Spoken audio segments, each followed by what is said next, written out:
Toyota has had bad luck over the last several years. First of all, they had to deal with a whole slew of recalls. Then they had floor mats bunching up under their accelerators, followed by a massive earthquake and tsunami that hit Japan. And this disrupted the entire production of their vehicles worldwide.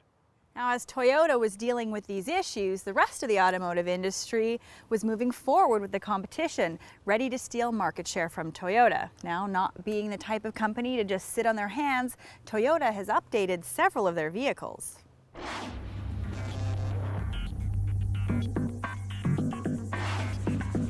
The Camry is one of the most important cars to receive a refresh, and just in time too.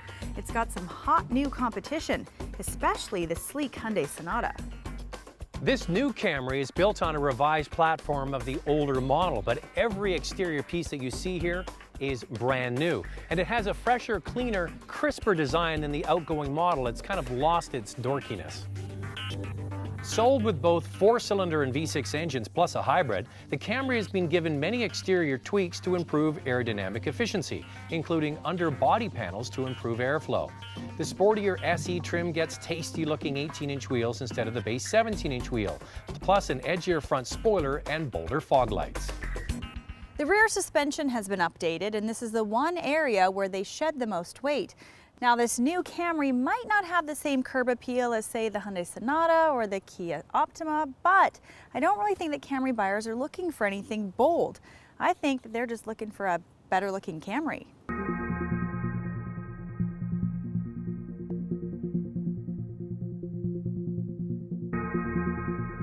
Price is always a motivating factor in any car purchase, and on this front, Toyota is very competitive. The base model receives $800 worth of new equipment, combined with a price drop to $23,700. In fact, 4 of the Camry models are priced at under $30,000. Well, the car industry is moving forward very quickly, and one area of focus for many manufacturers are the interiors. And I have to tell you that this new Camry has a fantastic interior, actually one that rivals any in its class. The dash is made of the requisite soft-touch material with faux stitching, a clutter-free center console with large rotary dials that are easy and very intuitive to use. The area between the shifter is large with 2 big cup holders, plenty of storage, and finished with classy-looking trim pieces. New to Camry is a voice activation system that can dial phone numbers, read text messages, and connect to smartphones for address books, which brings the Camry up to date with the competition. The back seat's very roomy because of a couple of tricks. First, they've made the side pillars thinner, and second, if you look at the back of the front seat, they've carved it in and made it thinner as well, so you've got more legroom. The front seats are more comfortable as well. They feature a longer seat bottom for better comfort and improved foam. I had a chance to meet the Camry chief engineer, Yukihiro Okani. He sat literally in the back seat as I drove for about 2 hours. Having one-on-one time with such a knowledgeable car engineer was helpful in understanding how important Camry is to Toyota and what their goals were. Now, first and foremost, what they wanted to do was make the vehicle more refined, quieter, and more engaging to drive. That's been a criticism of the Camry in the past. It could be seen as quite a boring and sedate car to drive. And the way they've done that is they've gone with lighter, stronger steel. What that does is it makes the platform more rigid, and it also reduces weight to save fuel. Criticism could be leveled at Toyota for leaving the 4-cylinder and V6 engines unchanged, which produce 179 horsepower and 268 horsepower respectively. Plus, the automatic is carried over from the older model. Now, in some ways, it could be said that Toyota's kind of playing it safe here. The updates to the outside of this car are modest, but they're tasteful. The interior is the biggest improvement. Fabulous looking and easy to use center console and dash, and it's also quieter and roomier. It's a very nice car if you're commuting every day and need space for a family.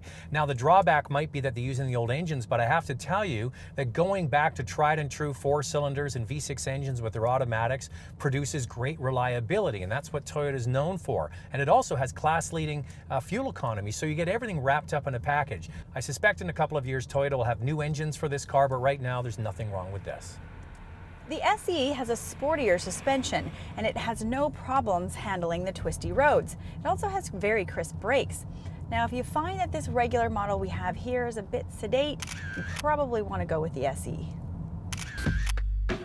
The four-cylinder that we have here might not be as powerful as the Sonata or Optima at roughly 200 horsepower, thanks to direct injection technology, but this Camry has been perfected to the point that the lack of this technology isn't an issue. In fact, the Camry has class-leading fuel economy. The hybrid has a new starting price to go along with its 39% improvement in fuel economy. Did you say 39%? Yes, I said 39% improvement in fuel efficiency. So with a starting price of just under $27,000, that's a lot of car for the money. With 1 in 6 Camrys being a hybrid and 70% of all hybrids being Toyotas, the massive jump in fuel efficiency is going to be very attractive. In combined city and highway driving, the hybrid is rated at just 4.7 liters per 100K. I got a chance to take this Camry on a 3-hour road trip with a bunch of my friends, and what impressed me the most was how quiet and comfortable this car was, especially on the highway. With 3 adults in the back, they loved all the room back there. All right, Lacey, you're up first. What do you like and not like about this new Camry? Well, Zach, I really like the exterior and interior styling. I'm really happy that you've got some engine choices, the 4, 6, or even a hybrid to choose from. The new updated ride feels so much more refined, and it's got best-in-class fuel economy. The downside, I'm kind of nitpicking here, but I wish that there was a handle to close the trunk. And even though I do like the improvements they've made to the styling, it's still a little bit on the conservative side for me. What do you think? But you know what? I think that people who are slightly conservative and first and foremost like value, they like the Camry. And they like this new model more, I suspect, because you get more content, it's less expensive, and I think that when you factor in the class-leading fuel economy, it really is a great overall package. On the handling side and the way this car drives, a huge improvement. The Camrys of old were really pillowy soft and they just rolled through the corners and there wasn't much engaging about them at all. Now it's lighter, it handles better, it feels more crisp, and if you want more dynamic handling, you can get the SE, which really is quite dynamic and has the best brakes in a midsize car that I've driven in a while. And on the downside, Lacey, I don't have a complaint about this at all. I even said when I was driving the car, don't overlook the Camry because it doesn't have the latest direct injection, turbochargers, all the things that are coming up by other manufacturers, because it works. And I'll bet, though, that they're working on all of those things for Camrys in the future. But you know, Zach, this still is one of the best-selling midsize cars in North America. So maybe the best way to describe the Camry is if it ain't broke, just tweak it.